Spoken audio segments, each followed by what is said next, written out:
Good evening सभी को। आज जो है आप लोग को स्टैटिस्टिक्स पढ़ाने वाले हैं, ठीक है। और स्टैटिस्टिक्स में आपका जो है मार्क्स के व्यू से अगर हम देखें तो ये बहुत ही इंपॉर्टेंट चैप्टर है क्लास 10th के लिए। और बहुत कुछ है ही नहीं इस चैप्टर में, सिर्फ जो है सिंपल सिंपल जो है थोड़ा सा मल्टीप्लिकेशन करना है और एडिशन करना है और आपका जो है फॉर्मूला याद रखना है, बस इसमें सॉलिड मार्क्स उठने वाला है, ठीक है। बहुत ही इंपॉर्टेंट चैप्टर है मार्क्स के व्यू से अगर हम देखें तो बहुत इंपॉर्टेंट चैप्टर है।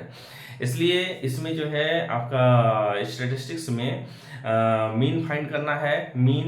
मॉड एंड मीडियन, ठीक है। मीन मॉड और मीडियन फाइंड करना है, ठीक है। मीन फाइंड करने के लिए आपका क्लास 10th में एनसीईआरटी में जो है 3 टाइप्स दिया है, 3 को जो है प्रोसेस दिया हुआ है। पहला प्रोसेस है आपका direct method for finding mean, and दूसरा प्रोसेस है आपका एज्यूम मीन मेथड, और तीसरा प्रोसेस है स्टेप डेविएशन मेथड, ठीक है। 3 प्रोसेस है और तीनों प्रोसेस से जो है आपको मीन फाइंड करना है। और इसके बाद जो है मॉड फाइंड करने के लिए एक ही फार्मूला है और मीडियन फाइंड करने के लिए एक फार्मूला है। आपको जो है फार्मूला याद करना है और अच्छे से इसको सॉल्व करना है, बस। हाँ, आपको सॉलिड मार्क्स इसमें जो है मिलने वाला है, इस चैप्टर से आपको सॉलिड मार्क्स मिल जाएगा, ठीक है। तो चलिए इसमें जो है पहले मीन हम अनग्रुप्ड डाटा के बारे में समझते हैं। एक डाटा जो होता है वो ग्रुप डाटा होता है और अनग्रुप डाटा होता है, ठीक है। ग्रुप्ड डाटा में क्या होता है कि कोई भी जो रॉ डाटा होता है उसको इंटरवल के फॉर्म में आपको जो है ग्रुपिंग किया हुआ रहता है, ग्रुप वाइज वो जो है इंटरवल 0 to 2 या सपोज करो 0 to 5, 5 to 10, 10 to 15, इस तरह से जो है इंटरवल दिया हुआ रहता है। और इंटरवल में कितने नंबर्स ऑफ फ्रीक्वेंसीज हैं वो आपका दिया हुआ रहता है, ठीक है। और एक अनग्रुप डाटा क्या होता है, दैट इज रॉ डाटा। जैसे आप किसी भी क्लास में जो है कोई भी अगर आप ऑब्जर्व कर रहे हैं, या सपोज कीजिए कि आपके क्लास में जो है 20 स्टूडेंट्स है और 20 स्टूडेंट्स का अगर आप मतलब एक डेटा तैयार कर रहे हैं कि हाइट का, अगर आप हाइट मेजर कर रहे हैं तो हाइट मेजर करने में जो है 20 स्टूडेंट्स का जो हाइट मेजर कर रहे हैं उसको डायरेक्ट जिस फॉर्म में आप लिख रहे हैं, ठीक है, तो वो आपका क्या हो गया, रॉ डाटा हो गया। उसको आप इंटरवल में चेंज कर दिए, वो हो गया ग्रुप डाटा हो गया, ठीक है। और रॉ डाटा ही आपका क्या है कि अनग्रुप्ड डाटा, जिसमें ग्रुपिंग किया हुआ नहीं रहता है, ठीक है। हाँ, ऐसे तो डेटा को अगर हम देखें तो डेटा जो है primary data and secondary data होता है। प्राइमरी डाटा क्या होता है कि वैसे डाटा जिसको आप जो है खुद ऑब्जर्वेशन के रूप में आप ऑब्जर्व कर रहे हैं और आप उस डाटा को फाइंड कर रहे हैं, ये आपका क्या होता है, प्राइमरी डाटा। और क्या होता है आपका सेकेंडरी डाटा, क्या होता है कि आप ऑब्जर्वेशन तो कर नहीं रहे हैं बट क्या है कि आप किसी के द्वारा बनाए हुए डाटा को यूज करते हैं, वो आपका सेकेंडरी डाटा कहलाता है, ठीक है। वो हो गया क्या, सेकेंडरी डाटा। जैसे प्राइमरी डाटा में क्या होता है कि फॉर एग्जाम्पल अभी बताया कि क्लास 10th में अगर अगर मान लीजिए कि आप अपने स्कूल के 20 स्टूडेंट्स का लेंथ हाइट फाइंड कर रहे हैं, तो वो डाटा क्या हो गया, प्राइमरी डाटा, जिसको आप खुद फाइंड कर रहे हैं, आप ऑब्जर्व कर रहे हैं, ठीक है, ये हो गया प्राइमरी डाटा। और सेकेंडरी डाटा का अगर हम बात करें तो जैसे कि इंडिया का पॉपुलेशन तो आप जो है आप तो इंडिया का पॉपुलेशन नहीं गिने हैं, तो इसके लिए क्या है, किसी के द्वारा तैयार किए गए डाटा का आप यूज करते हैं, ये होता है क्या, सेकेंडरी डाटा, ठीक है। तो यही हो गया सेकेंडरी और प्राइमरी डाटा। लेकिन उसके बारे में ज़्यादा कुछ पढ़ना है नहीं। यहाँ पर आपको क्या पढ़ना है कि मीन फाइंड करना है, मीडियन फाइंड करना है, मॉड फाइंड करना है। तो मीन के लिए पहले अनग्रुप्ड डाटा के लिए मीन क्या होता है ये पहले समझते हैं, ठीक है। अनग्रुप्ड डाटा, फॉर एग्जाम्पल कोई एक एग्जाम्पल ले लेते हैं कि जैसे मान लीजिए कि आपकी क्लास में जो है 10th स्टूडेंट का एक 10 मार्क्स का टेस्ट ले रहे हैं और उस टेस्ट में जो है मार्क्स कितने लाते हैं उसका हम एक अनग्रुप्ड डाटा तैयार करते हैं, ठीक है। मीन के लिए क्या करते हैं,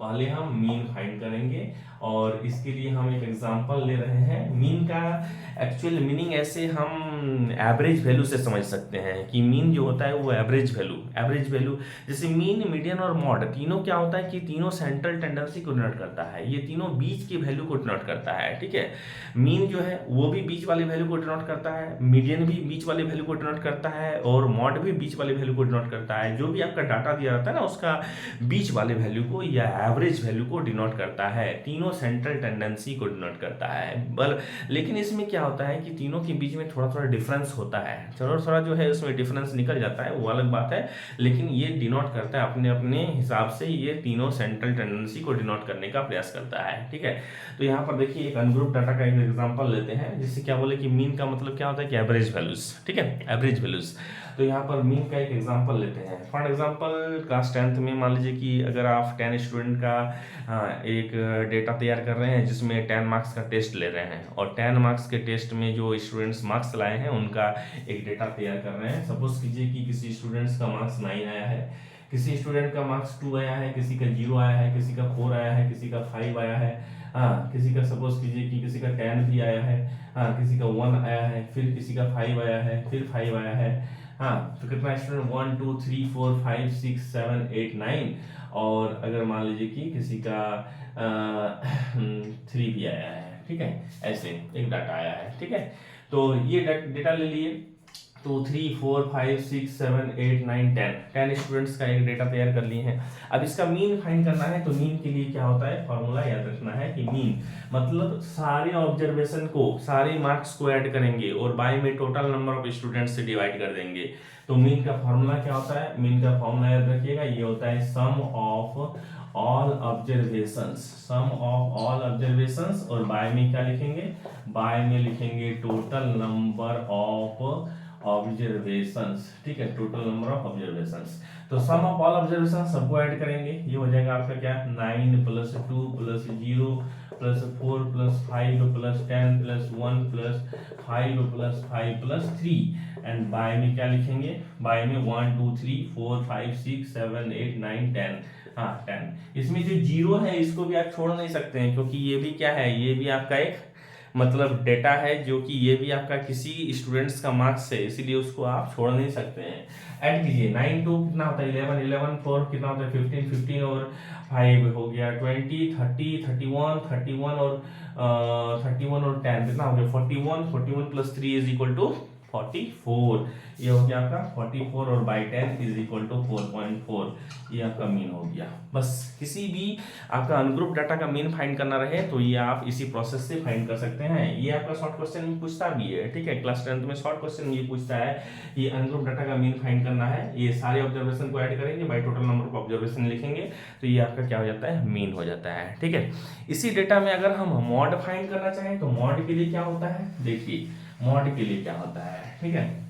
हाँ मॉड का मतलब भी वो भी सेंट्रल टेंडेंसी को ही डिनोट करने का प्रयास करता है, ठीक है। तो इसमें मॉड में अनग्रुप डाटा में अगर हम मॉड देखेंगे तो ये होता है क्या कि उसमें जो भी फ्रीक्वेंसी या जो भी ऑब्जर्वेशन सबसे ज्यादा टाइम्स आया है वही आपका क्या कहलाता है, वही आपका मॉड होता है। इस डाटा में अगर हम देखेंगे तो यहाँ पर देखिए, यहाँ पर 0 लाया है कितना स्टूडेंट्स, 1 स्टूडेंट, ठीक है, 1 मार्क्स लाया है कितना स्टूडेंट, 1 स्टूडेंट, हाँ 2 मार्क्स लाया है कितना student, 1 student,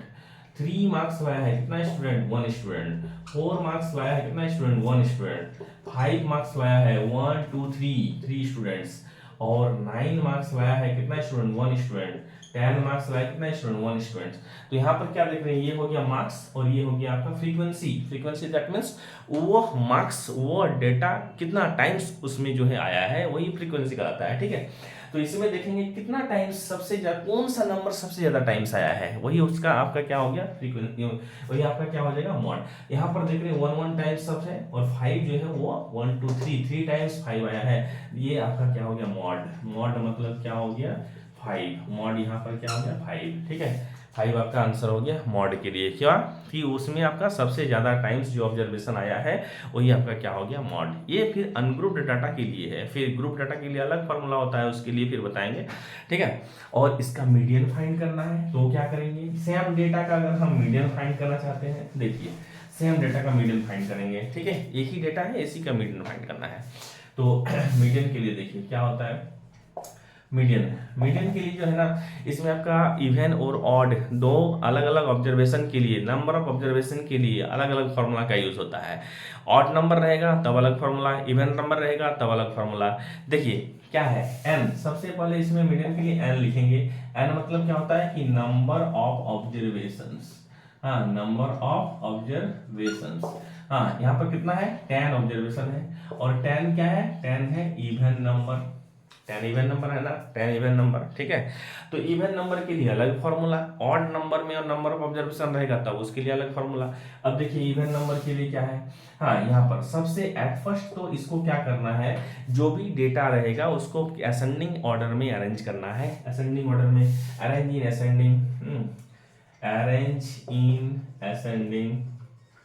arrange in ascending order, arrange करें। तो अरेंज करेंगे तो ये क्या हो जाएगा, 0 1 2 3, 3 के बाद है 4, 4 के बाद 5 5 5, फिर 9 एंड 10, 1 2 3 4 5 6 7 8 9 10, 10 डेटा हो गया, 10 स्टूडेंट्स का मार्क्स हो गया। अब इसमें क्या करेंगे, इवन के लिए अलग फॉर्मूला, इवन के लिए फॉर्मूला क्या होता है याद रखना है, मीडियन। मीडियन कब, when n is equal to even number, तब इसके लिए देखिए, इसके लिए क्या होता है, n/2th term, n/2th term plus n/2 plus 1th term, हाँ, और बाय में क्या हो जाएगा 2, n कितना है यहाँ पर 10 है ना, तो 10/2, ये क्या लिखेंगे 10/2 2th टर्म, प्लस में क्या लिखेंगे 10/2 plus 1th term, and bye में क्या लिखेंगे, बाय में 2, ठीक है। अब देखिए 10/2 दैट मीन्स कितना हो गया 5th, यहाँ पर कितना हो गया 5 + 1 6th, ये हो गया 5th टर्म, और प्लस में क्या हो गया 6th टर्म, किसका बाय में 2, किसका 5th और 6th, ये जो असेंडिंग ऑर्डर में अरेंज किए हैं इसका 5th और 6th, ठीक है। तो यहाँ पर देखिए 1 2 3 4 5 6, हाँ यहाँ पर देखिए 5th टर्म में 4 है और 6th टर्म में क्या है 5 है, यहाँ पर लिखेंगे 4 + 5/2 is equal to 9/2 is equal to 4.5, 4.5 क्या हो गया मीडियन, किसके लिए, when n is equal to, n is equal to क्या, n इज इक्वल टू यहाँ पर इवन नंबर है तब इसके लिए ये फॉर्मूला है, ठीक है। और n is equal to odd लेंगे तब क्या होगा, n is equal to odd भी लेकर के एक एग्जांपल देख सकते हैं। इसमें सपोज ऐसा करते हैं किसी एक डाटा को हम डिलीट कर देते हैं, ठीक है, ये हो गया आपका किसके लिए, n is equal to even के लिए, ठीक है। अब n is equal to odd के लिए देखिए यहाँ पर एक डेटा को यहाँ पर क्या करेंगे डिलीट करके जो है आपको दिखा रहे हैं, ठीक है। हाँ देखिए यहाँ पर सपोज कीजिए कि 3 को हम डिलीट कर दिए, ठीक है, तो ये क्या हो गया 3 को जैसे डिलीट करेंगे तो यहाँ पर कितना हो जाएगा, n क्या हो जाएगा, n इज इक्वल टू 9 हो जाएगा, और 9 क्या है, 9 है ऑड नंबर, 9 क्या है ऑड नंबर, ऑड नंबर के लिए क्या होता है फॉर्मूला वो देख लीजिए। पहले तो इसको क्या करेंगे असेंडिंग ऑर्डर में अरेंज करना है, 0 है 1 है, हाँ 2 है, देखिए 0 है फिर 1 है 2 है, 3 को डिलीट कर दिए, 4 है 5 है, फिर 9 है और 10 है, ठीक है, ये डेटा है। अब इसमें देखिए n के लिए मीडियन का जो फॉर्मूला होता है, median when n is equal to odd numbers, n जब ऑड नंबर्स रहेगा तब क्या होता है फॉर्मूला, तब होता है n + 1/2 टर्म, ठीक है, ये टर्म होगा n is equal to 9 + 1/2 term, ठीक है, हाँ तो n 9 + 1 10/2 टर्म किसका, असेंडिंग ऑर्डर का, हाँ तो ये आपका क्या हो गया, ये हो गया 5th टर्म। तो यहाँ पर असेंडिंग ऑर्डर में देखिए 5th टर्म क्या है, 1 2 3 4 5, 5th टर्म में क्या है, 5th टर्म में आपका क्या हो गया 5, तो ये हो गया 5 आपका आंसर हो गया। ये 5th टर्म का मतलब ये नहीं 5 नहीं लिख दीजिएगा, 5th टर्म इस असेंडिंग ऑर्डर में 5th टर्म क्या है, ठीक है, यहाँ पर भले 5 है 5th टर्म है तो 5th टर्म की जगह 5 आ गया है, तो ये 5 इज इक्वल टू 5th नहीं, 5th term is equal to 5 नहीं लिख दीजिएगा, यहाँ पर 5th टर्म में इस असेंडिंग ऑर्डर में जो रहेगा वही वैल्यू यहाँ पर होगा, ठीक है। ये हो गया आपका किसके लिए, ऑड नंबर्स के लिए, ठीक है, when n is equal to odd number then median is equal to, median का फॉर्मूला होता है n + 1/2 टर्म, ठीक है। ये हो गया मीन मीडियन और मॉड किसके लिए, अनग्रुप्ड डाटा के लिए, ठीक है। आगे हम ग्रुप्ड डाटा के लिए मीन मीडियन और मॉड का जो है क्लास लेकर के आएंगे, तब तक जो है धन्यवाद, थैंक यू।